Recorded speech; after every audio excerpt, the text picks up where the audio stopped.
So guys, one of the things that I keep getting questions about, and it's a weird question at times. Let me make sure this thing's got me in the screen. We got Chris here, and we're going to talk about mixing dogs, breeding, and a few other things. I'm going to write it all down. And potentially at some point put it in a small course for you guys. But objectively, guy reached out the other day and said, hey, can I mix my pit bull with the English Mastiff? Or he said a Mastiff. I said, bro, you can breed whatever you want. Yeah. That's the thing. You can do whatever you want. If you want paperwork and all that other stuff, it gets tricky at times. But you can do whatever you want objectively. Yeah. As long as you know what you're doing. But you own the dog, you can do whatever you want to. That's the thing. But I think some of you guys are primes. For one, like, subscribe, share. Fit Bully TV here. I think some people. You never get tired of saying that. Mike Jones, who? Mike Jones, the one and only. You can't call me. Everybody gonna always remember Mike Jones. So you know, when you get to that point in your brand, I would tell him, and I tell him this, you know, different times. We here are trying to build something bigger than us. Mike Jones. Yeah, see, look, yeah, now I see his head, right? But he ain't never gonna forget that one time, because Mike Jones came on the screen. You're like, damn, what happened to Mike Jones? Because you're gonna always be like, Mike Jones. Yeah, that's then, almost like Black Rob. Like, whoa. That's my point is that you got a brand. Just like I remember when Yeezus, aka Gay, said Yeezus, I thought he was crazy. You think he's, and when Ho said Ho, you like these jokers is off there, and then all of a sudden, now it's like normal. Yeah. It's like Ho. It's like, okay, because you got to believe before they do, and then eventually they get with the program. Yeah. But so you said when trying to build, let's start with this. Building a bloodline, what would you recommend getting first? If you were to get a female first, yes. So female first, and I'm writing all this down, people.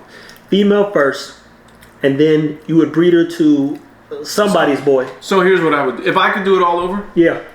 I've always been asked the question, if I had $10,000, the question that other breeders ask others, if you had $10,000, would you buy 4 beautiful females or the best dog you can buy for $10,000? I would buy the best dog I can buy for that $10,000. So one female objectively, and you would outcross her, then what? I would breed her to the dog that suits her the best. And I would try to keep as many of the puppies as I possibly could. And why is that? First of all, you get consistency, and you'll see. Yeah, I don't know. This is why. I don't know how to put it in words. But here's the thing. Why would you keep it from the first dog you bought for 10 racks? Because I bought her for a specific reason. Like, she's everything I wanted. Instead of spending, you know, when you get into dogs, a lot of people, they'll buy a dog for $2,000. Yeah. Then the old saying, your champagne dreams with beer nut money, right? Yeah. So they start, you, me, Jim Bob, or anybody else. What you start doing is you start getting on the internet. You start looking. They call it puppy fever. And you start paying attention like, oh, that's a nice dog. Next thing you know, you got 2. Next thing you know, you got 3. You're like, oh shit, I got 3 goddamn dogs. I'm $7,500 in the hole, or $10,000 in the hole.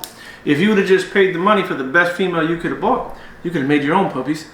And then you could build around these pups. Not only that, if you buy 3 puppies, you got to wait 2 years for them to grow up. You pay $10,000. She's old enough to be bred. You breed her. You're right where you want to be faster. And so, let's say you keep a boy and a girl from this litter. Yeah, you should at least keep a boy and a girl. Okay. So a boy and girl from that litter. Because now you have, they have P and C. Parent 1 and child 1. Does that make sense to you? Yeah. And so you should breed parent 1 to, the saying is, the way to breed dogs per the book is best uncle to best niece. Okay. So best uncle to best niece. Yeah. Because your girls carry most of your look. You get features from your dad. But for the most part, your dogs are going to look like the mom. I told the guy this the other day. He said, what do you think's going to happen? I said, they're going to look like her. Look at the breedings you've done and the dogs you've bought. No, trust me. The boys all look like Zara. they got the size from the dad. But actually, the irony is Earl's about her height, which is like maybe 18 inches short. All the boys are 20 inches, and they look like monsters. Scientifically, boys only produce what chromosomes? I believe it was X, Y or X, whatever it is. Yeah. And girls can produce what? Y, and yeah. So, in theory, who carries more of the genetics markers? Females. So, and that's what big people. The way the way the semen sheds itself at the mitochondria of the cell too. That's a whole other thing. There's a buddy of mine who's like literally taking PhD classes on genetics. He's fascinated with that stuff. I am too. Yeah, and so when he's like looking at how it sheds and the consistency, he gets excited. Even when I do the few breedings, he goes, "Man, and I'm like, it's just one step at a time, man. You got to get it right, bud." So now you have a really good female you like. Prefer, if you kept 2 girls and a boy, you at least have 2 puppies that you like. One of them might not turn out. Yeah. And so, you could speed up the process by breeding the son right back to the mom. And what happens when you breed mom to son? Let's put it like this. Answer why you would why would you suggest? I don't recommend it for the novice people. Yeah. Because now genetically, how much does she control? 50% objectively. In theory. In theory, yeah. Supposedly, it's supposed to be more than that because she can produce boy and girl, and he can only produce one. Yeah. So in theory, she carries 75%. Now, if you double down, that theory goes a little bit higher, so you can reproduce that way. So basically, you could create. I'm not saying it's true because I don't inbreed. I'm telling you what the book says. So look, now mind you, now the dogs that I like mostly are inbred, and they produce themselves. Why? Because that's that blood. It's condensed. Basically, you got skim milk and you have condensed milk. If I add water to skim milk, look, you're going to get them confused with these type of analogies, man. What you're saying makes sense, because if 75 goes to 100, then basically you still get at least a 50% chance, even when breeding outside or doing the next breeding, to get that look. Just name some of the top dog breeders in your breed. We'll take Bashard and Khan. Okay. 2 of the top bloodlines, and I can say bloodlines because you can identify their dogs.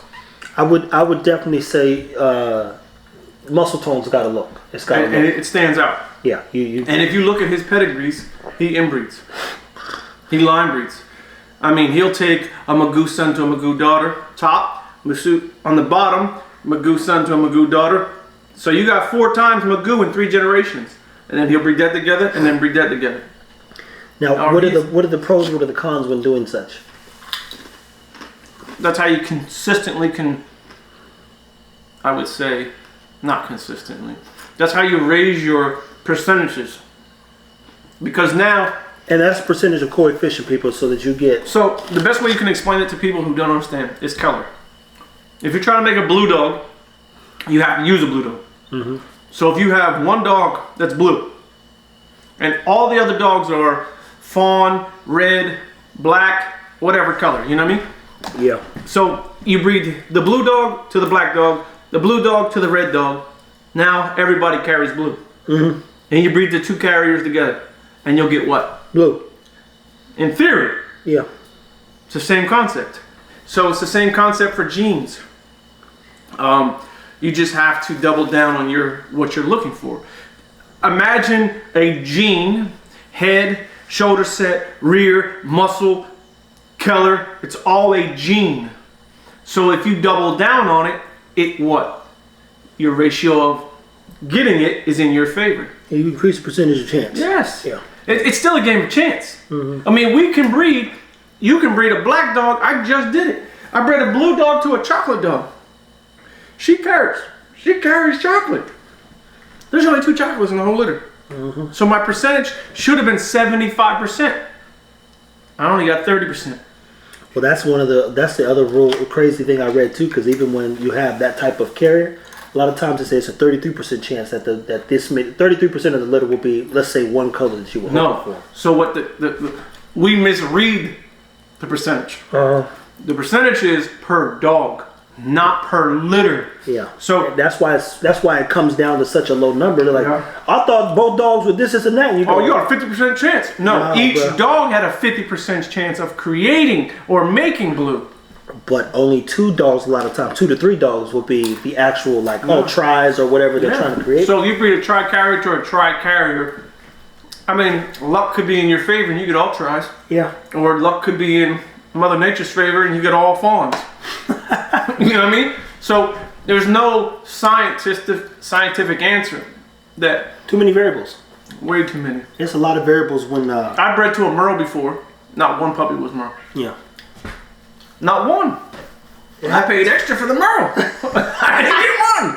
Hey, it happens, man. There's cases of complete Merle litters, cases of no Merle litters, and you know them people be tight when they pay that money and they don't get one Merle. I had a father and a son. No lie. I had Remy and Bullet. Every time I bred Remy, 1 puppy, maybe 2 puppies a litter. I breed his dad. Man, the whole litter would come out Merle. I'm like, how the hell? They father and son. But I don't know if there's a strength to something. But well, they say, clearly not. You're not inbreeding or line breeding, but when you do that, you lose the animal loses its ability at times, like vigor and all that other stuff that goes down. I don't know. So that's what I would do. So a bad chick, keep a boy and a girl, or 2 girls and a boy from the litter. Yeah. And then double up on those traits. Check this out. This is what I was told. The breeding program consists of 5 dogs. And that's 5 dogs over a course of time, or 5 dogs to start? A breeding program consists of 5 dogs. If you have less than 5 dogs, you got pets. Oh, there we go. Because somebody said, hey, what makes a kennel? I said, now that you got 2 dogs, that ain't no kennel. You got pets. One should be 3 dogs that are closely related. We'll say mom, daughter.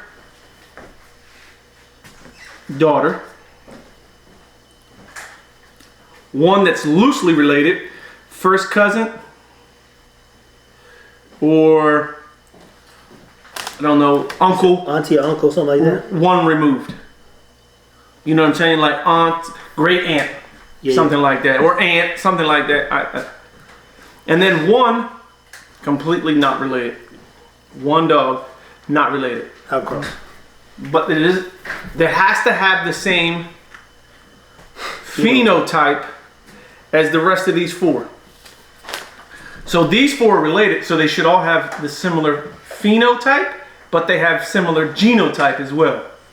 And this dog should look like these 4, but not be related. Because now this is your outcross to be able to go back and forth between all these dogs. And you can keep your consistent look. For an example, we'll just use the word blue. So if this one is blue, this one is blue, this one is blue, this one could be black that carries blue, you know what I mean? And this one can just be a fawn. I'm just giving you it so you understand. Now I can breed this fawn dog to all these dogs because they carry blue. And I can get blue out of all of them because they carry. Now if I breed this fawn dog to all these dogs, they will carry blue. And I can keep the blue there. So every gene is the same. You just have to understand. And there's a book, I don't know the name of it, it's over there. There's a book on recessive genes and dominant genes. There is a book on it. And if people would read it, it would really help some people. Is it for dogs or what? Who's it for? No, it's for dogs. Okay. Well, I might. I might show you the book in the next episode. I don't know if it's even there anymore. I might let somebody borrow it or something. Hopefully not. I don't know. We'll find it either way it goes. Like, for an example, black. Black is a dominant gene and a recessive gene. Yeah, it is. I mean, I know that. I'm saying that like clearly. Yeah. I'm just saying, but like blue is what? Recessive. You see what I'm saying? Yeah. But black, dominant and recessive. Well, yeah, and then that's why it turns into blue even at times. So then it becomes recessive, but then you can bring it back out and it'll be dominant. Yeah, I have dogs outside that are double dominant black, which means they cannot produce tries, fawns, or brindles. They cover everything. Boy, see how confusing this is to get people, which is why it's important, or I would encourage people at times to know what you're kind of doing, especially if you're building something around an identity. And an identity is what brings your business, your dog business, and any business value. I mean, Imagine being called, the Burger King, but all you sell is chicken. Somebody be like, he's lying. This joker selling chicken here. Ain't no burgers in this joint. Oh, well, it's a chicken burger. Man, I want no chicken burger. I want a hamburger, a cheeseburger. But you see, it could get confusing. People show up and be very disappointed, especially if they don't get what they're paying for, especially at the prices I know him and myself sell dogs for. You're selling a quality dog based on your effort, your time, your energy. So someone actually asked me this too, and it was a good comment, and I actually replied to it on TikTok. He said, hey, I don't want to be disrespectful. You do a lot of educating on the bullies, but none of your dogs carry a breed type, but Baloo. And I said, you're absolutely right. He said, so then how can you sell your dogs for $3,000 to $5,000? I said, value is not based on what it looks like, but what it is. And value from a business standpoint is based on what you put into it. So when you're looking at the dogs, our customers want dogs that can move, that can do this and that. So when I was getting into dogs in the very beginning, my dad used to tell me, be yourself and people will like you for who you are. Same thing with dogs. Huh? The dog space is the same way. XLs are way different than a pocket. They're night and day. They're not even in the same. I remember in the late 90s, if you had an XL, people, they were like, man, that's a big ass goddamn dog. It's a big pit. Yeah, that's what, and now it's a common thing. For me, your dogs, I seen them, I touched them, a little too lean for my style. Yeah. But it's what you like. I don't see why people need to tear the next man down. I get what they're saying. Well, why don't you blah blah blah? It's not. There's a standard. I get all that. I get it. I respect it too. That's what I respect. But there's other things to look at. One, I'm not showing the dog ever. Two, this is what I want my dogs to look like. Yep. It ain't a pit bull. No, pit bulls don't come this big. I don't want a mastiff. That's another point I make too, because you go some. I said, look, so I want my dog to be big, and they be like, I said, is it a real pit bull? Somebody said, yeah. I sent them to UKC standard. I said, you do understand that a grown pit bull is only 65 pounds, right? You do know that. 45 for girl. There you go. So you go, we're not even, stop it, my friend. I just judged a dog out in Colombia. One of the most beautiful pit bulls I've ever seen. I think I saw that you chose that dog. Oh, that thing was, it floated. And it was second to none, bro. Yeah. It was gorgeous. But that's the point, because when I send the message, are you talking about a real pit bull? Yes, a real pit bull. Okay, then it's never going to be big, my friend. A pit bulls were not bred to be husky, big-ass dogs. They were bred to get busy, be lean, be active, be motivated. That's why they had chain weight and they had performance weight. We used the word performance. And they had a thing called a keep. Like they would literally get the dog in shape by doing a keep. And so that being said, exactly what he's saying too. People respect kind of what we're doing. I know people respect 100% of what you guys are doing, and they pay the price. There's all the pups. A lot of the pups are for me. They're already sold. And I talked to a preservist, and I said, what's one of the things that you do? Because it was a woman who breeds giant schnauzers, and you go to her page. She's only selling a schnauzer for $3,500. I'm like, fuck, I got that right now, and she's like 2-year waiting list. You go. But hold on, I'll give you 10 right now. She's like 2-year waiting list, because for one, she honors her business. For two, she ain't breeding for me. She breeding because she likes to preserve the breed. She wants to be thoughtful in every breeding she does, and no money can sway the 40 years of work she's done to preserve the giant schnauzer. There's people who, like my wife. I love her. She wants an otter hound. Yeah, she's brought that up. I like the fucking otter hound. I like the things. They're nice. But it's not because she wants to breed them. She just wants to help preserve a breed. It's literally on this extinct list. Yeah. And I respect that. Yeah. Like, she's not going to breed it. She wants to buy one just to preserve it and let somebody else use it. And that's she the same. Wants to show it. That's the same thing I'm on. I'm like, the next 3 breeds that I'll get, so I can invite more people into education to continue to build my dog tools and other platforms we have. I'm not breeding under the dogs, to be clear. The only dog we're breeding is the American Bully / I told you guys AMT at some point. But every other dog I get is for me and me only. And that's just because I love dogs. It's an AMT. An American Terrier. Oh, okay. I'm cool with that. You know what I'm saying? Like, I think, and the breeds have been, look, and I'm going to have his assistance. This guy's been mixing and breeding and putting stuff together for years. We're going to talk about mixology in one of the next episodes, where we'll show you what that book is or what the name of the book is. But objectively, I said I respect the American Bully. I like the American Bully. I understand it's a companion breed. it's rooted in some work based on what they say is in it at the beginning, but it's not supposed to work because that's not its goal. Companion breeds are a companion dog. That's it. That's all. But for me, the bullies, they can't do what my dogs can do. And I'm okay with that too. So you say, how do we separate, define it, and basically create an identity? Well, for one, you create a bloodline. For two, you create a consistent look. For three, you have to have so many generations to be able to identify as your own breed. And that's seven generations. Yeah, 7 generations bare minimum. No, I don't think it's 7 generations. I think it's, you got to have at least 4 generations or 3 generations. You have to find the book. You can ask the AKC. Well, that's what I read. I read on the AKC after 7 generations, as long as you've got to look and you've kept track of everything, then they could potentially, and I'm not trying to get recognized by the AKC either. Yeah. We're just like, hey, when you come to us and you say, are those American bullies? I'd be lying if I said yes, because the truth is, on paperwork, yeah, I've got ABKC paperwork even on Ego. You put right down Blotch, it's a Merle. Is that so? I got the ABKC paperwork rooted in the American Bully, but because I'm a dog lover and I like standards and all that other stuff, I've read the AKC standard for cane corsos. I've read it for the Bloodhound, which I like. I go, this is intense. When you actually go read a extensive breed standard, it's pretty interesting, to say the least. Well, they've had years and years and years to perfect it. Hundreds, at least 100 years on the average, depending on what breed. Depending on what breed. So, the thing is, like the American Bully, I'm friends with Dave, and I've known him for 20 years. What he's done is, it's amazing. You got to give him that. You can't take it away from him. What he's done, taking it from the UKC to creating what he wanted and what it is today. For people who don't even like him, you have to respect that fact. That's how I feel about with people. If they don't like me, I want them to be able to say, I at least respect his ability to breed dogs. For me, I think they're still young, so the descriptive words for this standard, they're going to take some time to tweak it out. And as they get to where they want and get close enough to an ideal dog, once that ideal dog is close to being living, then you can find someone who's extremely proficient with words and say, describe this in every facet for me.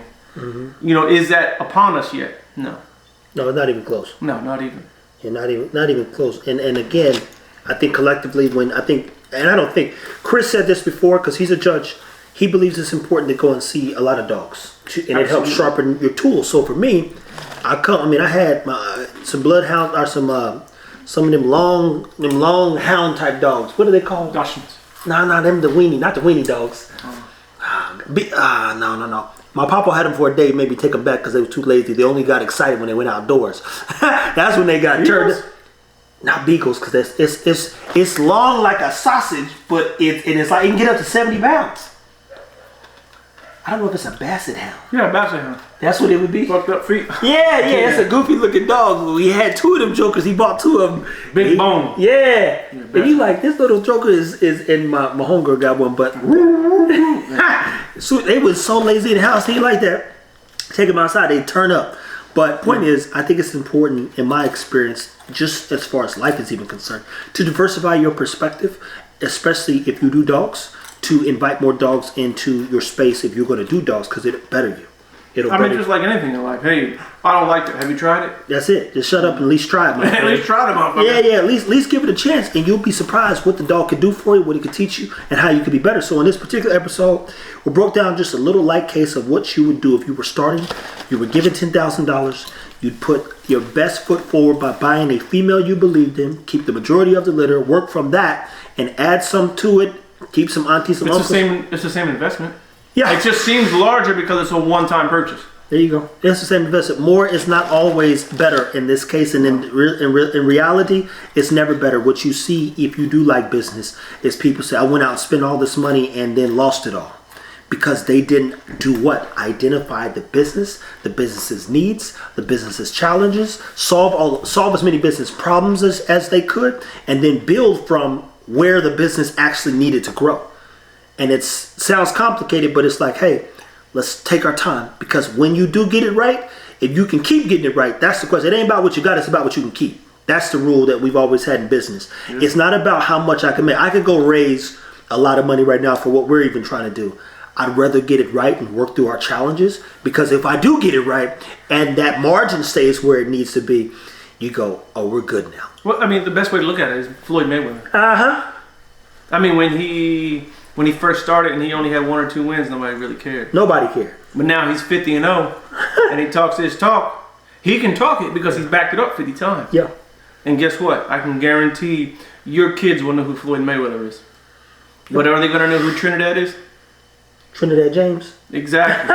They don't even know who the, you know what I mean? Gold all in my. So I didn't hear people. Like, subscribe, share. We got a few more things. I got another day here. We got some more info. The more I can learn, the more I can better you guys. The more you guys see Chris. Look, Chris is a guy who's been in this space a long time. He's got a lot of history in his head and in his hands. It's like, but DMX, these are the hands of a man that lived. You go down that line. There's only a few folks who really invested their life into doing something as close to right as they can. And I don't believe that there's a right or wrong. I believe there are people who last a lot longer because they did it better. And better in terms of, let's take care of the dogs first. Not only that, you embrace your failures. Yeah. Oh, man. I embrace them. I have no shame in saying I failed. Oh, man, you no reason to. I told somebody the other day, I said, why do you think so many people get caught up in this? I said, because they don't want to admit that they lost. That's the biggest thing. I love losing. I used to call at least 5 places a day when I was building this other business so I could get at least 5 no's. If you can tell me no 5 times, I'm that much closer to a yes. And eventually I got to a place where not only that I built a book of business, but anytime I'm not even doing this stuff, they'll still call me like, hey, are you still, I say I built a media company. Are you still shooting? I'd love to pay you your price. And I'll be like this, the price went up. They'd be like, that's fine. Because I know what I'm getting every time. But I wanted to be told no as much as I could so I could basically fine tune my communication, but also figure out what the customer needed as far as like, hey, clarity and all that other stuff, and then work through those challenges. That's life. Yeah. That's like being better every day. And you can be better every day. You can be better. Well, humility. It teaches you humility. Man, look. Because it's important in dogs because, let's be honest, you're not always going to make a home run. I've said that, and you guys have heard me say that. I said we've got 5 years of work to do to pray to God we get it close enough to be able to start down the path I want to walk down. So we don't know what that looks like just yet. I have a good idea, but we got a lot of work to do. That's the gist of it. And that's why we're sharing so much with you, because we're just getting started. And this is a long journey. And I heard Adam Hamosi say, he said, what if Amazon, even Apple and some of those other places have recorded their process, the progress, the failures, the success, and we got to watch that stuff, especially for people like me who are fascinated with business, over 20 years of work. Just to get to the one point they're at right now where they're being super successful. It was 20 years for them guys to get, they worth so much. They're all 40 and 50. That's 20 years of effort that 9 out of 10 people can't commit to. And it's the same thing with the dogs. 20 years to get this close to getting it right, just so you can get closer to being better. They're a little bit better every day. I mean, you get close to being wrong too. That's the thing. You're going to get close to being wrong more. You close to being right. That's the damn sure. Yeah, that's the truth. As long as for me, it's just, like if I make something that's poor quality, I stand behind it. I'll replace it. Mm-hmm. Here, I'm sorry. I mean, what can I do to make it better? I'll replace the dog tomorrow. No problems. No questions asked. Yeah. I mean, you just have to, you like, even going back to American Gangster, you're only as good as your word. Remember when he was cleaning it, he set that cup down, he walked out here, he went to go see Idris. Hey people, stay tuned. Take care of your dogs, man.